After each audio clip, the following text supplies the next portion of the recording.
afternoon. How's everybody doing? Great to be learning with you on a Monday, Yom Sheni. Let's light up the darkness.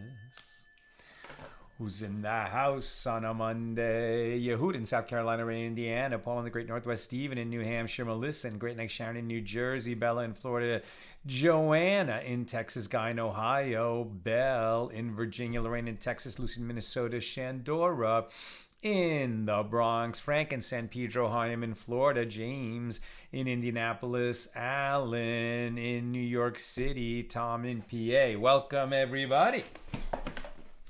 Doubled off. Let's get busy as we get a little closer to catching up. Okay, pages 12 and 13 here in Tractate Makkos, the 25th volume of the Talmud. Short tractate. Today, with God's help, we finished chapter 2 of 3, and we're doing pages 12 and 13 of 24. I think there are 24 pages in the tractate, or is it only 24?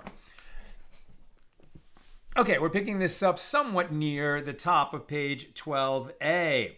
The Gemara resumes its analysis of the Mishnah. We've been talking about Mishnah number 8 here in chapter 2, which deals with, if there's a high priest, is there a high priest at all at the time that the manslaughterer is convicted? If there is no high priest, huge problem. He can never return to the place that he came from, because the normal law is he returns when the high priest, who is the high priest at the time that he is convicted to exile, when that high priest dies, the manslaughter can go back to where he came from. But if there is no high priest at the time that he is convicted to exile, then he can never return home. The Gemara resumes its analysis. So Rabbi Abahu says, cities of refuge were not given for the purpose of burial of manslaughterers within them, as it is written with regard to the Levite cities, right? There were 48 Levite cities, of which 6 were these cities of refuge. It says about the Levite cities, quote, and their open land shall be for their cattle and for their property and for all their beasts, hayatam. Numbers 35:3. This is talking about the Levites who get these cities because they don't get farmland, or they don't get ancestral fields like all the other tribes do. From which it is derived. For life, l'chaim, they are given, but not for burial.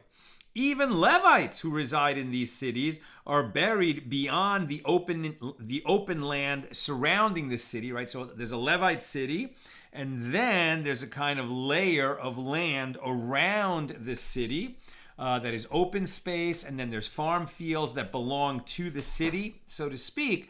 And this is the communal area that belongs to the Levites of that city, and they're not buried there. Their burial place is going to be even beyond the open space and fields that are assigned to that city.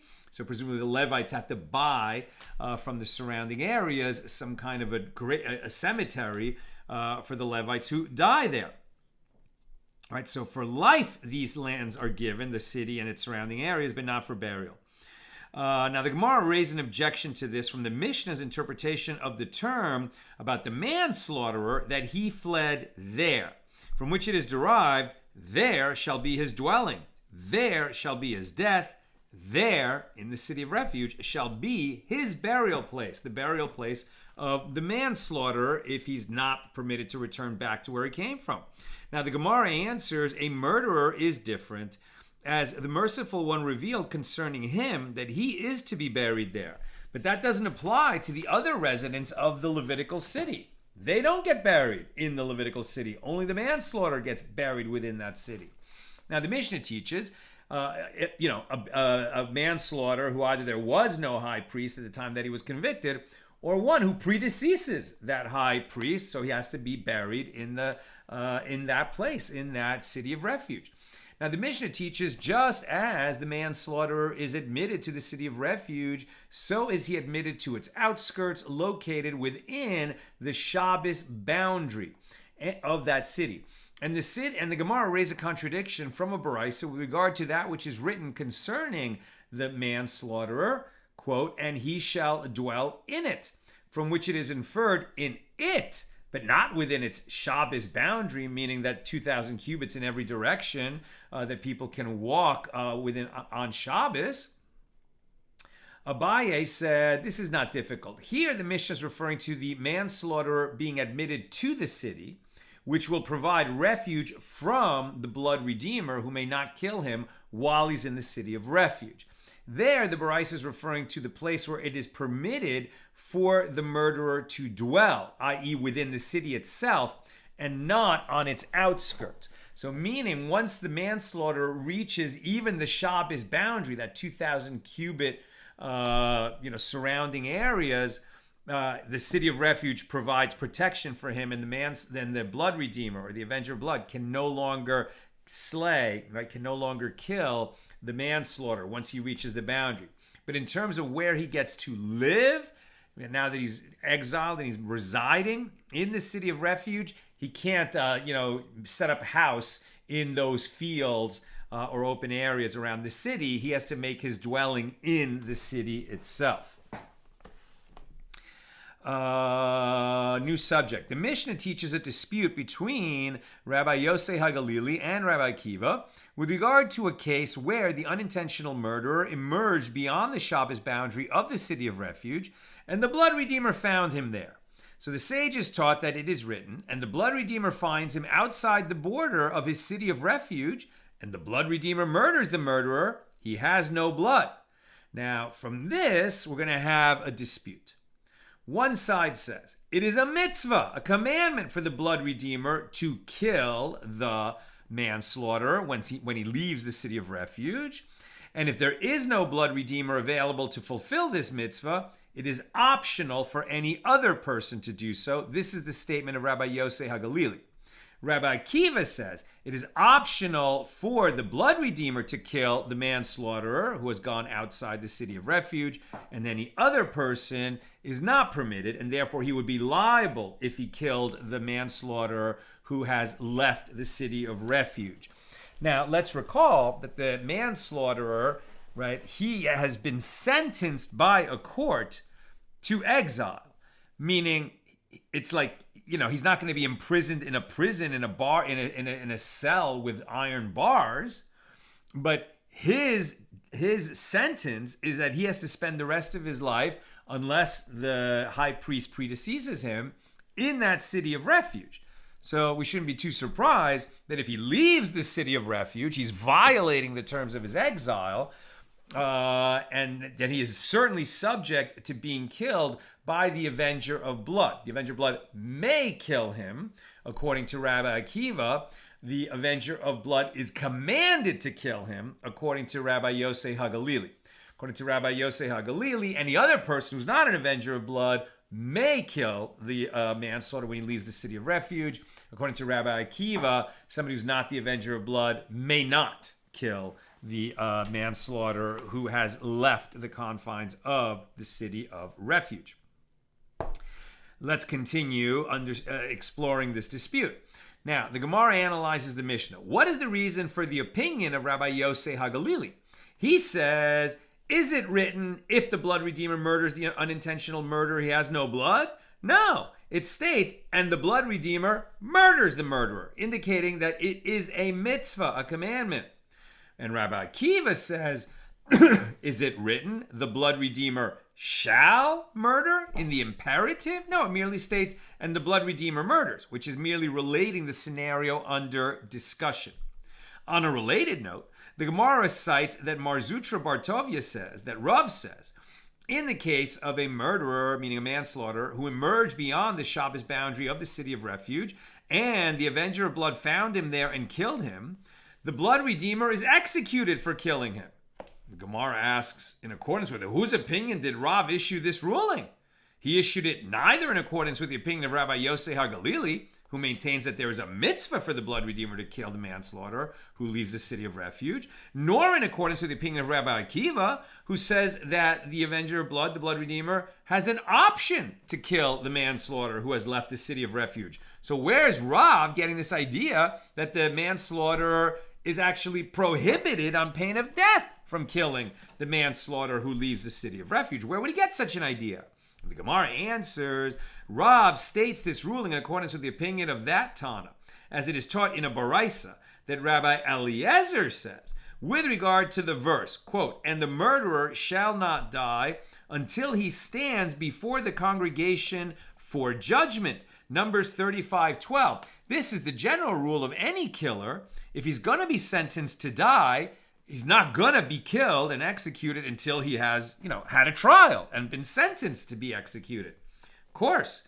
Now, why must the verse state this? It is necessary since it is stated, and the blood redeemer finds him, and the blood redeemer murders the murderer. So Numbers 35:27. Now, one might have thought that the blood redeemer may murder him immediately. Therefore, the verse states, until he stands before the congregation for judgment, from which it is derived that the blood redeemer may kill the murderer only after he is convicted in court. Marzutra Bartovia says that Rav says that the blood redeemer is liable if he kills the murderer before he is convicted. So according to Rav, we don't have this situation of immediately after the manslaughter happens and the killer realizes, oh my gosh, I'm a manslaughterer. The avenger of blood can kill me with impunity. I better flee and get to a city of refuge. Then I'll come back for the trial, but I got to get to the city of refuge now. According to Rav, no, the avenger of blood does not have a right to kill the manslaughterer until the manslaughterer has been deemed a manslaughterer by a rabbinic court that sentences him to exile. Then the avenger of blood has the right to kill the manslaughterer if he finds him outside the city of refuge. But this is the minority opinion of Rav. The Gemara asks, and as for Rabbi Yosei HaGalili and Rabbi Akiva, with regard to this verse, until he stands before the congregation for judgment, what do they derive from that verse? So the Gemara answers, that verse is necessary for that which is taught in the Baraisa that Rabbi Akiva says. From where is it derived in the case of a Sanhedrin that saw one kill a person, that they, the Sanhedrin, may not execute him until this killer stands trial in a different court? They can't be the judges and the witnesses. If they are the witnesses, they're going to have to send this killer to a different court. How do we know that? They may not execute him until he stands trial in a different court. It is derived from a verse, as the verse states, until he stands before the congregation for judgment, meaning until he stands before a different court. Since they themselves witnessed the murder, they are no longer capable of considering the possibility that he may be innocent.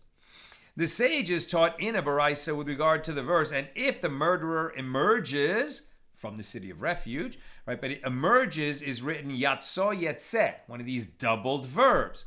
And the blood redeemer murders the murderer, he has no blood.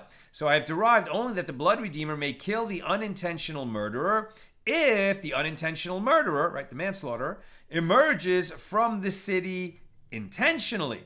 From where is it derived that the same applies if he emerges unwittingly?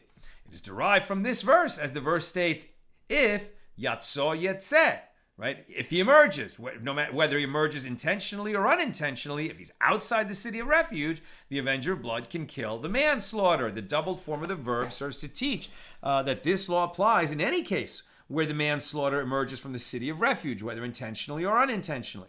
The Gemara asks, but isn't it taught in a Baraisa with regard to the manslaughterer who emerges from the city of refuge unwittingly, and one kills him intentionally, is executed?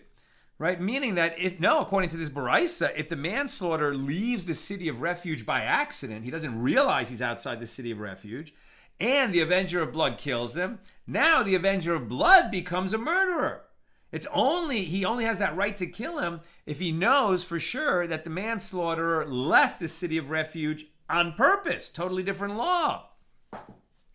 So the Gemara answers, La Kasha, as this second Baraisa is in accordance with the opinion of the one who says that we say, the Torah spoke in the language of people, And no law is derived from the doubled form of the verb yatso yatseh, as it is merely a rhetorical flourish. And that first baris is in accordance with the opinion of the one who says that we do not say the Torah spoke in the language of people, and the compound verb was employed in order to derive that the blood redeemer may kill the unintentional murderer, even if he emerged from the city of refuge unwittingly. And that is the law. Whether he left unintentionally or intentionally, if the avenger of blood finds him outside the city of refuge, he may kill. And some would say he's obligated to kill the manslaughterer. Abaye said, it stands to reason that the law is in accordance with the opinion of the one who says the Torah spoke in the language of people, and the blood redeemer is liable for killing an unintentional a manslaughterer who emerged from the city of refuge unwittingly, in order to ensure that the ultimate punishment of the manslaughterer when he emerges from the city of refuge will not be more severe than his initial punishment when he is sentenced in court. Just as with regard to his initial punishment for murder, if he killed intentionally, he would be executed, and if he killed unintentionally, he is exiled. So too, with regard to his ultimate punishment, if he emerged from the city intentionally, he is killed by the blood redeemer, and if he emerges unwittingly, he is returned to exile in the city of refuge. But that's not the law. It is taught in one baraisa, in the case of a father who killed his son, his surviving son becomes his blood redeemer, and may kill him. Whose surviving son are we talking about? So if we have a tragic situation, father kills his son, and it's a negligent homicide, the type that is subject to exile. Okay, so even though it was his son, since it was a negligent homicide, if there is an avenger of blood, the avenger of blood may kill this father, who committed manslaughter on his son. The question is, who is this avenger of blood? Right? Did his son have a son? So that would be the grandson of the killer. May the grandson of a manslaughterer act as the avenger of blood and kill his grandfather? Basically, the answer is yes. What if the one who died didn't leave a son but had a brother, a full brother? So here's the issue, right? Now, this full brother acting as the avenger of blood, well, who is the manslaughterer? It's the father of both the victim and the avenger of blood, his brother. So can an avenger of blood kill his own father because the father killed his brother? The conflict is, in acting as the avenger of blood, he would be violating honor your parents, right? Because you have to honor your father. Does the obligation to be an avenger of blood overshadow the obligation to never strike, let alone kill, your own father? Let's see. It is taught in one baraisa, in the case of a father who killed his son, his surviving son becomes his blood redeemer and may kill him. And it is taught in another baraisa, his son does not become the blood redeemer. So the Gemara suggests, let us say that this baraisa, which states that his son does become his blood redeemer, is in accordance with the opinion of Rabbi Yosei HaGalili. Since there is a commandment for the blood redeemer to kill the murderer, this mitzvah applies equally to a son. And that other baraisa, which states that his son does not become a blood redeemer to kill his father, is in accordance with the opinion of Rabbi Akiva, who holds that the blood redeemer has only the option, not the commandment, to kill the manslaughterer. But the Gemara rejects this understanding. And how can you understand it in that manner? Both according to the one who says that there is a mitzvah for the avenger of blood to kill the manslaughterer, and according to the one who says that it is optional. Is it permitted for a son to do so? But doesn't Rabba bar Rav Huna say, and likewise the school of Rabbi Yishmael taught, with regard to all transgressions of the Torah, even if the father is liable to receive lashes or to be ostracized, a son does not become an agent of the court to flog his father or to curse his father, apart from the case of a father who acted as one who incites others to engage in idol worship. And we're not talking about that here. As the Torah states in his regard, you shall neither spare nor conceal him, about one who incites others to idolatry. So rather, the Gemara suggests that the apparent contradiction between the two baraisas is not difficult, as this baraisa, which says that the son does not become an avenger of blood to kill his father, is referring to his son, meaning the brother of the victim. And that baraisa, which says that the son does not become an avenger of blood, is is referring to the son of his son, who can become a blood redeemer to kill his grandfather, as the grandson is not required to honor his grandfather as he is required to honor his father, right? So in other words, the grandson is permitted to kill his grandfather to act in acting as an avenger of blood, but the brother of the victim cannot become the avenger of blood and kill the manslaughter if the manslaughterer is his father. And that concludes our discussion of Mishnah number 8. Now, Mishnah 9, a very technical Mishnah. The previous Mishnah teaches that the halakhic status, the legal status of the outskirts of the city, is like that of the city itself in terms of the manslaughterer being provided refuge therein. So this Mishnah adds, with regard to a tree that stands within the Shabbos boundary of a city of refuge, but whose branches extend outside the boundary, or a tree that stands outside the boundary and its branches extend inside the boundary, the status of the tree, whether it is considered inside or outside the boundary, in all cases follows the branches. And since we have to do some catching up, I'm going to ellipse the Gemara on this. I'm just going to read to you where the halacha ended up on this short discussion of Mishnah number 9. If a tree was situated within the boundary of a city of refuge and its branches extended outside the boundary, once the murderer is standing beneath those branches, the city of refuge affords him protection. If the tree was outside the boundary and its branches extended into the boundary of the city of refuge, once the murderer is standing at the base of the tree, the city of refuge affords him protection. And in deriving that, they compare whether second tithe becomes edible once you're standing under the branches of a tree whose trunk is inside Jerusalem but whose branches extend outside, and you can only eat Meiser Sheni, second tithe, once you're in Jerusalem. So is it considered that the same principle applies for eating second tithe as applies to whether the city of refuge affords protection to the manslaughterer once he's standing under those branches of a trunk of a tree that is inside the city of refuge? Gets kind of technical, but we're going to move on to Mishnah number 10, which is at the bottom of page 12b. If an unintentional murderer is exiled to a city of refuge, if a manslaughterer who's exiled to a city of refuge then commits a manslaughter, unintentionally kills a person in the same city, right? So he already committed a manslaughter and he was exiled to the city of refuge. Now he's in the city of refuge and it happens again, right? He commits a manslaughter in the city of refuge. Then what happens? He is exiled from that neighborhood where he resided to another neighborhood within the city of refuge. And the Levite, who is a permanent resident of the city of refuge and who commits manslaughter, he is exiled from his hometown, his city of refuge, to a different city of refuge. That's Mishnah number 10. Now the short Gemara on this, apropos the law in the Mishnah that a Levite is exiled from one city of refuge to another, the Gemara cites that which the sages taught with regard to the verse, and one who did not lie in wait, and I will appoint for you a place where he may flee. Exodus 21:13. And I will appoint for you, this is God speaking, and I will appoint for you.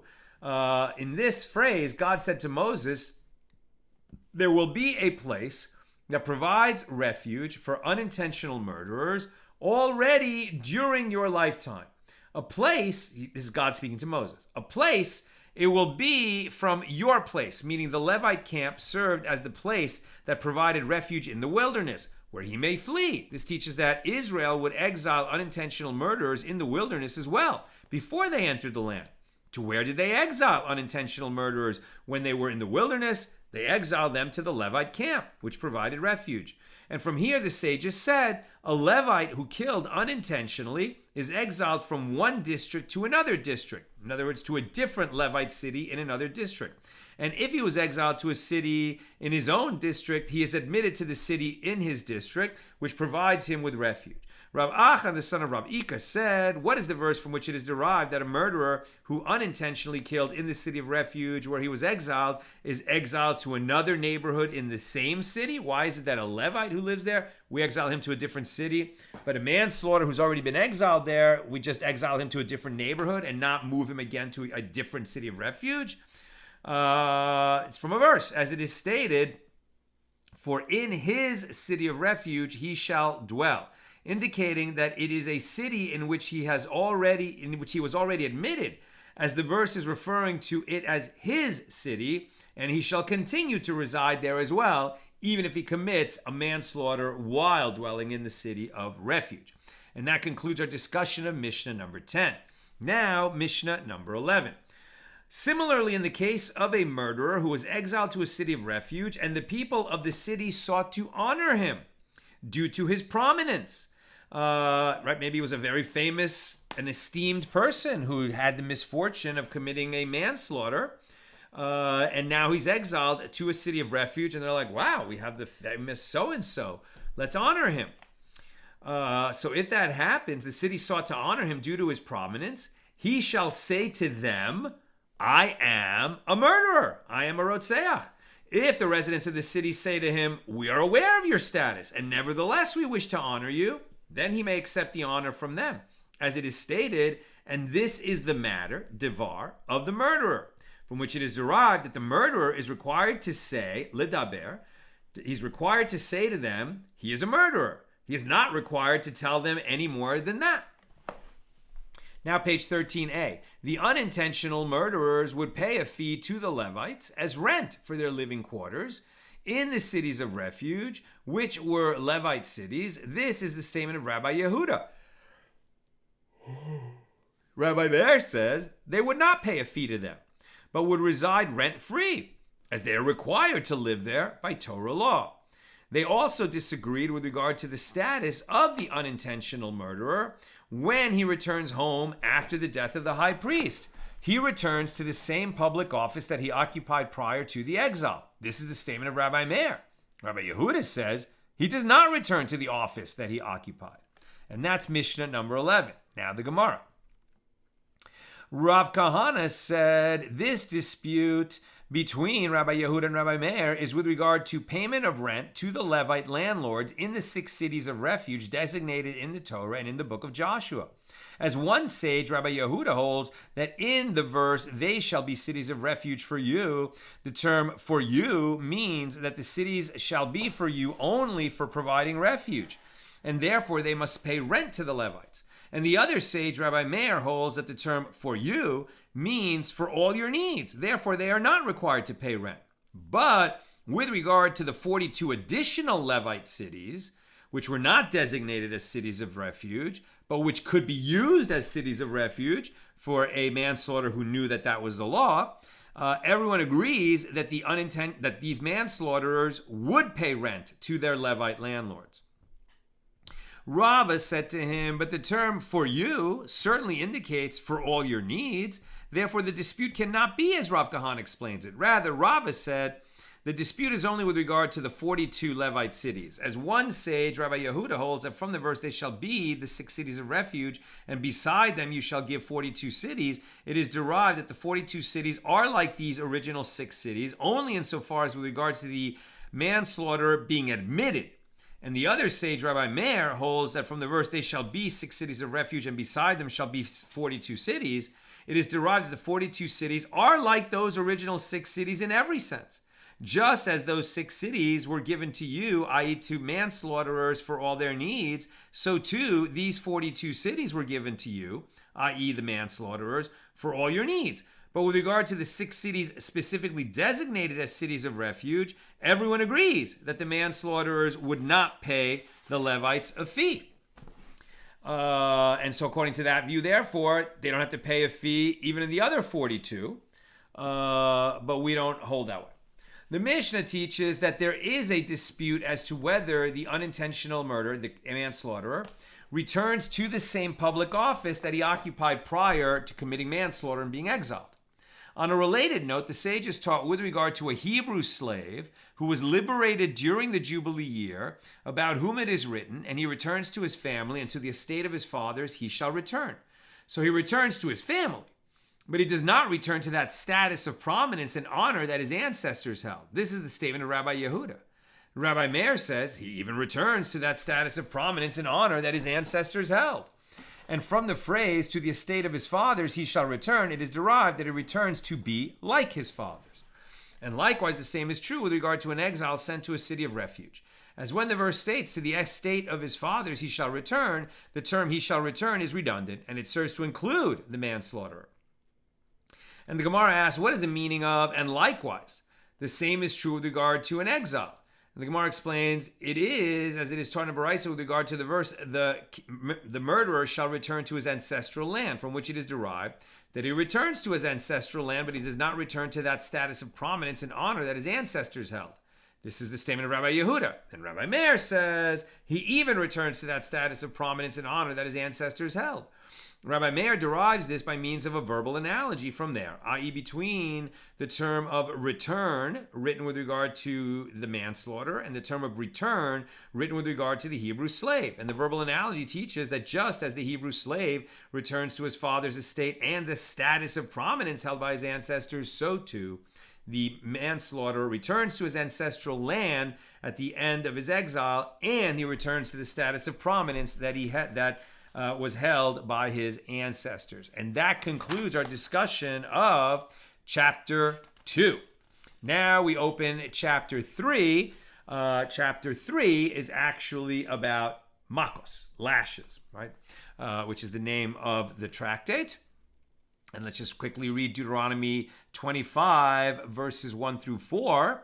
If there will be a controversy between people, and they come into judgment, and the judges judge them, and they justify the righteous and condemn the wicked. And it shall be, if the wicked man deserves to be flogged, that the judge shall cause him to lie down and to be flogged before him, according to the measure of his wickedness by number. 40 lashes he shall flog him, he shall not exceed, lest he exceed and flog him beyond those many lashes, and your brother shall be debased before your eyes. You don't do that, right? And then also it adds, you shall not muzzle the ox when he threshes the grain. Okay? Now, chapter 3 on page 13a, Mishnah number 1. After enumerating in Tractate Sanhedrin those liable to be executed, and in the previous chapter, those liable to be exiled, the Mishnah now proceeds to enumerate those who are liable to receive lashes. These are the people who are flogged by Torah law for violating a prohibition. One who engages in intercourse with his sister, that's incest, and now a few more cases of incest, or with his father's sister, or with his mother's sister, or with his wife's sister, or with his brother's wife, or with the wife of his father's brother, or with a menstruating woman. Likewise, one is flogged in the case of a widow who married a high priest, a divorcee or a chalutza who married an ordinary priest, a mamzeres, right, who is a woman who is the child of adultery, i.e. a daughter born from an incestuous or adulterous relationship, or a Gibeonite woman who married a Jew of unflawed lineage, and the Jewish woman of unflawed lineage who married a Gibeonite, or a mamzer, i.e. a son born from an incestuous or adulterous relationship. And the Mishnah elaborates, if a woman was both a widow and a divorcee, as after she was widowed, she remarried and was divorced, and then a high priest marries her, he is liable to receive 2 sets of lashes for marrying her, due to the violation of 2 different prohibitions, of marrying a widow and of marrying a divorcee, both of whom are prohibited to a high priest. So he would get those lashes, 2 sets. If a woman was both a divorcee and a chalutza from 2 different men, an ordinary priest who marries her is liable to receive only 1 set of lashes due to the violation of a single prohibition alone. A priest may marry a widow, but he may not marry a divorcee. A high priest may not even marry a widow. The Mishnah continues enumerating those liable to receive lashes. A ritually impure person, right? One who is tameh, and who ate sacrificial food, and one who is tameh and entered the temple, and the holy temple in Jerusalem when it was standing, and one who eats the forbidden fat of a domesticated animal, or one who drinks blood, or one who eats nasar, right? This is the prohibited portion of an offering that would have otherwise been permitted, but it was left too long beyond the permitted time. Or one who eats pigul, which was an offering that was slaughtered, and the Kohen who slaughtered it had the wrong intention at the time of slaughter to eat it beyond its allotted time. That's called pigul. Or one who partakes of an offering that has sacrificial parts that are eaten, but that offering became impure, it may not be eaten. And if one does so, he is flogged. Also, one who slaughters a sacrificial animal or sacrifices on an altar outside the temple courtyard. And one who eats chametz on Pesach, right, leavened bread on Passover. And one who eats on Yom Kippur, when we're obligated to fast. And one who performs labor on Yom Kippur. And one who blends the anointing oil for non-sacred use. And one who blends the incense that was burned on the altar in the sanctuary for non-sacred use. And one who applies the anointing oil, and one who eats unslaughtered animal or bird carcasses, right, that weren't properly kosher slaughtered, or trephos, which are animals or birds with a condition that will lead to their death within 12 months and therefore become unkosher, or repugnant creatures or creeping animals. Anyone who eats any of these is subject to lashes. If one ate untithed produce, i.e. produce from which terumos and tithes were not separated, or first tithe produce whose teruma of the tithe was not taken, or second tithe produce or sacrificial food that was not redeemed, he is liable to receive lashes.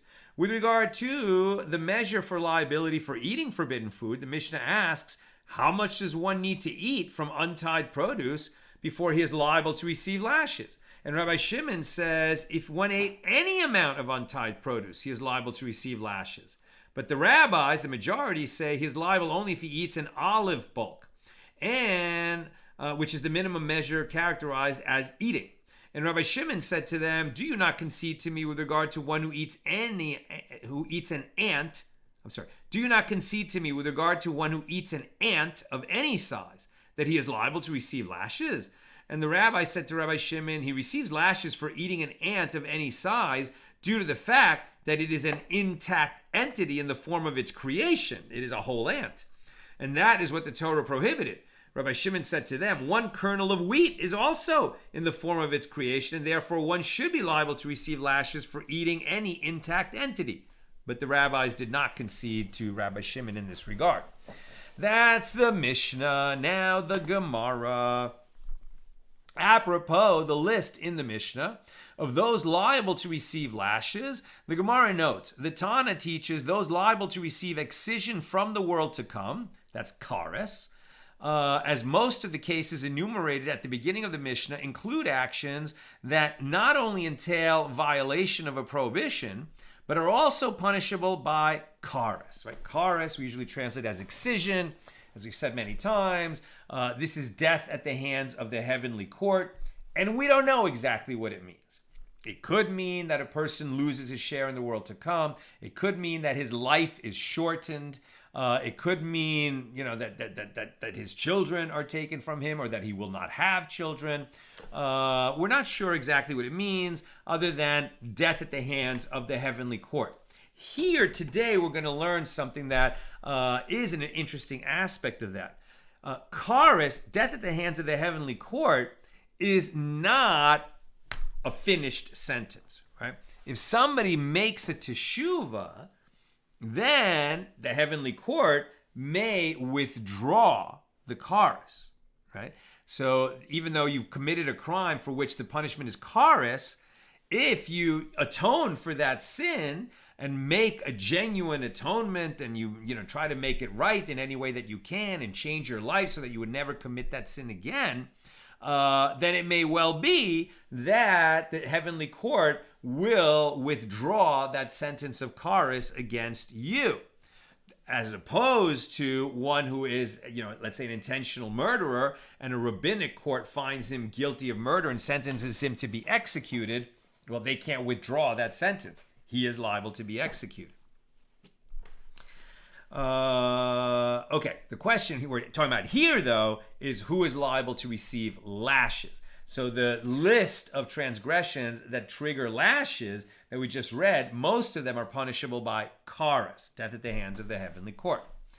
Right? The Tana teaches those liable to receive karas, as most of the cases enumerated at the beginning of their Mishnah include actions that not only entail violation of a prohibition, but are also punishable by karas. But the Tana does not teach those liable to be executed with court-imposed death penalties among those liable to receive lashes. So apparently lashes are not administered to those who violate a prohibition that is punishable by execution, death at the hands of an earthly court. So the Gemara asks, whose opinion is expressed in the Mishnah? It is the opinion of Rabbi Akiva, as it is taught in a Baraisa that there is a Tanaitic dispute.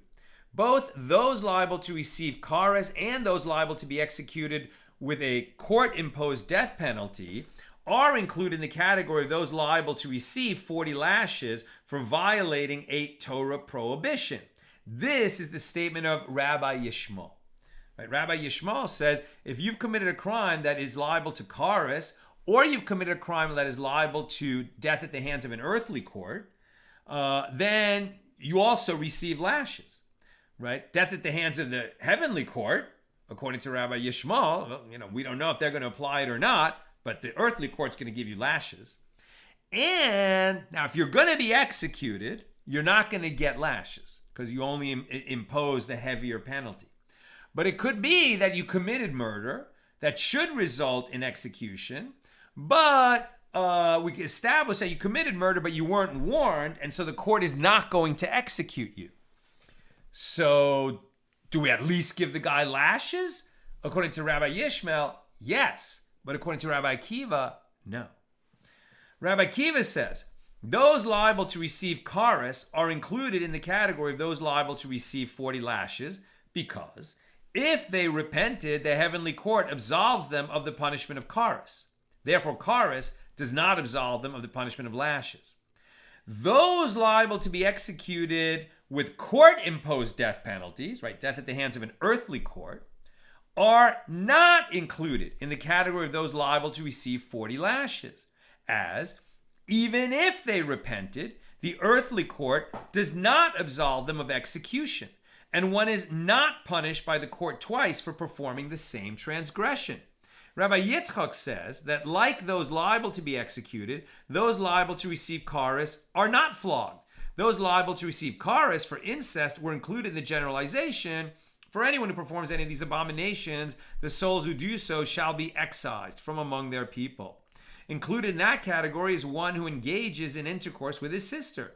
And why then did the law of karas with regard to intercourse with one's sister emerge from the generalization and receive specific mention? And a man who takes his sister and they shall be excised before the eyes of the children of their people? It is in order to sentence one who engages in intercourse with his sister with karas and not with lashes. This is the source for the opinion that those liable to receive karas are not flogged, but that's a minority opinion. The Gemara elaborates, what is the reason for the opinion of Rabbi Yishmael, who holds that even those liable to be executed by an earthly court are liable to receive lashes? It is as it is written, if you will not observe to perform all the matters of this Torah, and it is written immediately thereafter with regard to the punishment of one who violates that verse, and God will make your plagues wondrous. So the sages interpreted that verse, this term hafla. I do not know what its meaning is. When the verse states concerning those liable to receive lashes, and the judge shall cause him to lie down, vehipelo, and be beaten before him, you must say that this is the same root, hafla, and that this is a term referring to lashes. And it is written that this hafla is administered in any case where one does not fulfill the verse, if you will not observe to perform all the matters of this Torah. And this includes those prohibitions punishable by death. So according to Rabbi Yishmael, separate punishments. And even if you're liable to be executed by the court, you've also made a transgression that should result in lashes, and Rabbi Yishmael would give you the lashes. Now the Gemara objects. If so, and Rabbi Yishmael interprets the verses in this manner, then those liable for failing to perform a positive commandment should also be flogged, as those commandments too are included in all matters of this Torah. And the Gemara answers, positive commandments are not included in this phrase because if you will not observe is written. And this is in accordance with the principle that Rabbi Avin says that Rabbi Eli says. As Rabbi Avin says that Rabbi Eli says, wherever it is stated in the Torah in terms observe, lest, or do not, it is nothing other than a prohibition. So since in this verse, if you will not observe is written, only those who violate prohibitions, right? Thou shalt not do such and such. These are the people who qualify for lashes. But one who fails to observe a mitzvah that is worded as thou shalt do such and such, and he doesn't do the thing that he was commanded to do, his sin is inaction, then he's not flogged for that. Flogging is only where the commandment was you shall not do something, and he did it. That's when flogging applies. Now the Gemara objects. If so, one should also be flogged for violating a prohibition that does not involve an action.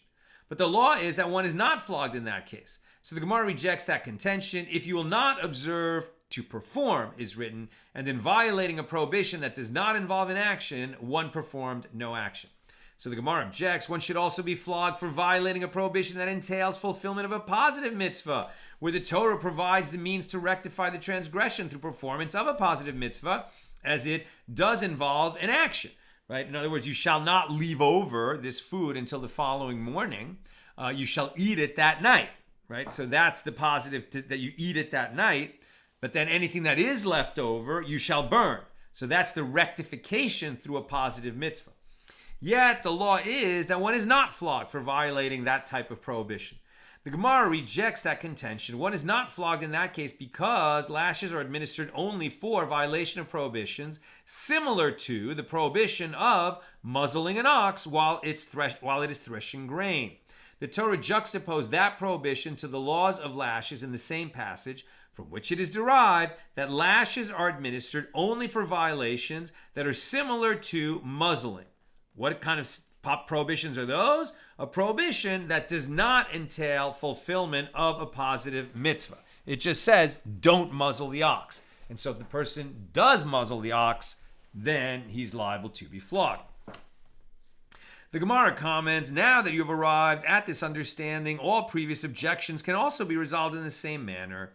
No lashes are administered for failure to fulfill a positive mitzvah or for violation of a prohibition that does not entail an action, because one is flogged for violation only of prohibitions similar to the prohibition of muzzling, which is a prohibition that involves an action.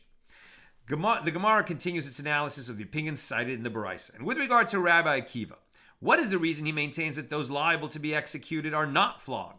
It is written, and the judge shall cause him to lie down and to be beaten before him according to the measure of his wickedness, from which it is derived. With regard to one who commits one transgression, for one evil doing you can render him liable, but you cannot render him liable for two evil doings, i.e., one cannot receive two punishments for the same act. Therefore, execution suffices for him, and he is not flogged. And Rabbi Yishmael holds that this matter applies only with regard to one transgression punishable by both death and monetary restitution, or punishable by both lashes and monetary restitution. But death and lashes are not considered two separate punishments. Rather, both forms of physical punishment are together considered an extended death, and the lashes are administered and followed by the execution. The Gemara asks, and according to Rabbi Akiva, if that is so, that one does not receive two punishments for one transgression, then those liable to receive karis also should not be flogged. What did you say in response? That if they repented, they are exempt from karis, and therefore they are flogged instead. Now, in any event, at the point when they are flogged, they have not yet repented. I'm almost done. Questions or comments, please get them in now.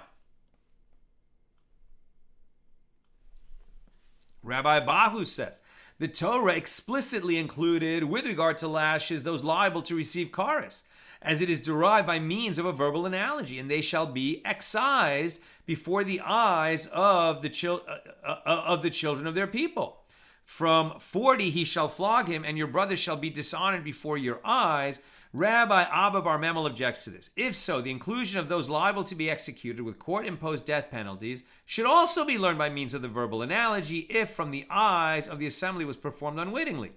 Stated with regard to idolatry, for which one is liable to be executed, and we should derive that from before your eyes, which is stated with regard to lashes. On that basis, one should derive that those liable to be executed with a court-imposed death penalty should also be flogged. But the Gemara rejects this objection.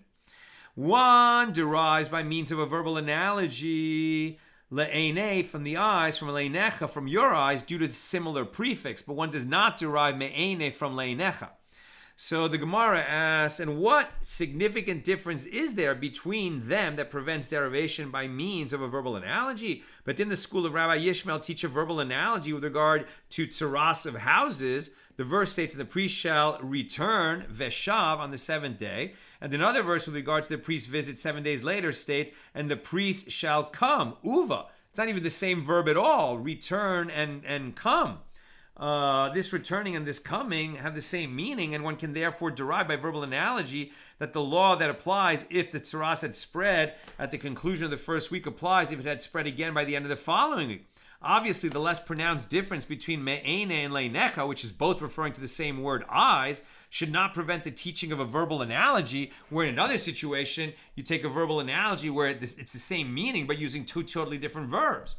And furthermore, why not derive by means of a verbal analogy me'ene with regard to court-imposed death penalties from le'ene written with regard to karis, since those two terms are more similar, just as a verbal analogy of le'ene from le'necha was derived.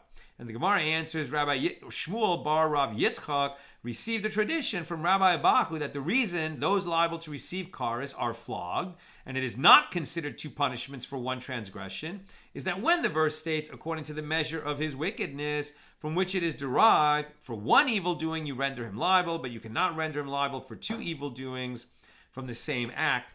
The verse is speaking with regard to an evil doing that is given to the jurisdiction of the court, not to an act of wickedness which is punishable by the hand of heaven. And we'll break off there, take a couple questions. Tom, if the manslayer left the city of refuge accidentally and the avenger of blood killed him accidentally, does the avenger of blood become a manslayer and have to flee to a city of refuge? I mean, in this case, no, because where the law came out is that whether the manslaughter leaves the city of refuge intentionally or unintentionally, the avenger of blood can kill him, certainly. And according to Rabbi Yosei, is obligated to. But even according to the more lenient opinion of Rabbi Akiva, the avenger of blood is permitted to kill him. So that would not have that result. But according to the other opinion, right, where he's not permitted to kill the manslaughterer who leaves the city of refuge unintentionally, and he himself killed that guy unintentionally, it sounds like, yes, then the avenger of blood would become a manslaughterer, just as you said. And Yosef, I never thought about the what-if question of a second offense within the city of refuge. This is why we study the Gemara.